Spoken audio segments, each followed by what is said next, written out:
Cette vidéo a pour but de démystifier et de simplifier la compréhension de l'arbre de vie kabbalistique. L'arbre de vie kabbalistique est représenté ainsi, c'est-à-dire par 10 sphères interliées les unes aux autres selon des chemins qui se croisent ou qui sont parallèles. Et il y a aussi une certaine symétrie axiale et une verticalité dans sa représentation. Cependant, au-delà de quelques propriétés géométriques simples, il se cache secrètement autre chose derrière ce dessin, quelque chose de plus subtil, de plus mystique et de plus spirituel. En effet, l'arbre de vie kabbalistique est un véritable organigramme attribué aux hiérarchies célestes, et dont les sphères représentent des pôles énergétiques. Ces 10 pôles énergétiques correspondent chacun à un magnétisme différent et ont chacun des caractères et des attributs qui leur sont propres.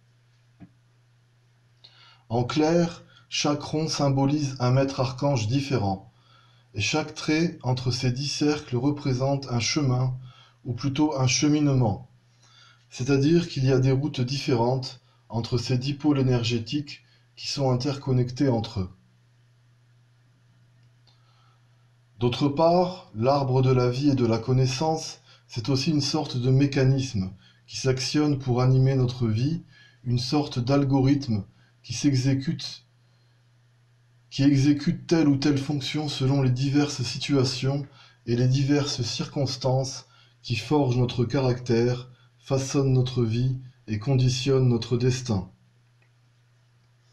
De plus, il y a une différence entre les sphères supérieures qui sont les plus élevées, les plus subtiles et légères, et les sphères les plus basses qui sont quant à elles les plus proches du monde terrestre et ainsi au plus proche de la mécanique et des rouages du système terrestre. En bref, la sphère supérieure symbolise le cosmos et l'infinité de l'espace, tandis que la sphère inférieure symbolise notre planète Terre.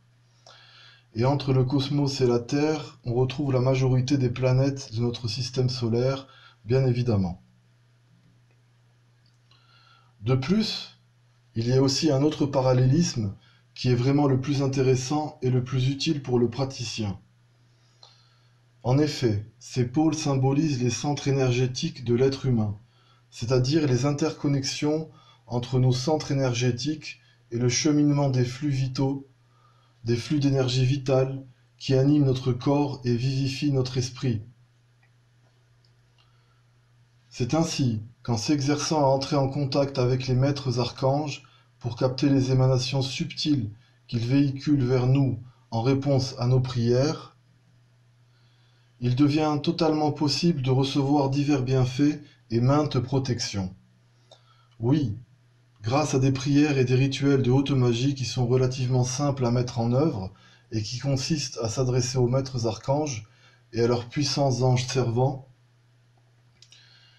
eh bien, ces bienfaits sont fondamentaux en ce qui concerne le bien-être intérieur et ils favorisent un mieux-être perpétuel.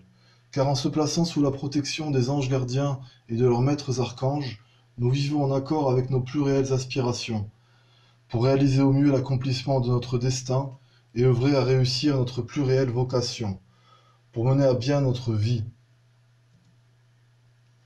Si vous souhaitez en savoir plus sur les techniques de purification et d'élévation spirituelle, et pratiquer ces fabuleuses prières magiques inspirées qui sont adressées aux maîtres archanges ainsi qu'à leurs puissants anges gardiens, et qui pourront vous apporter une solide protection ainsi que vous permettre d'entrer sous leur influence et qu'ils deviennent vos guides de lumière, veuillez vous rendre sur mon site à l'adresse indiquée dans la description. Vous y trouverez les rituels et les techniques nécessaires pour y arriver dans les meilleurs délais. À très bientôt, et merci de l'intérêt que vous avez porté à cette vidéo de démystification de l'arbre de vie kabbalistique.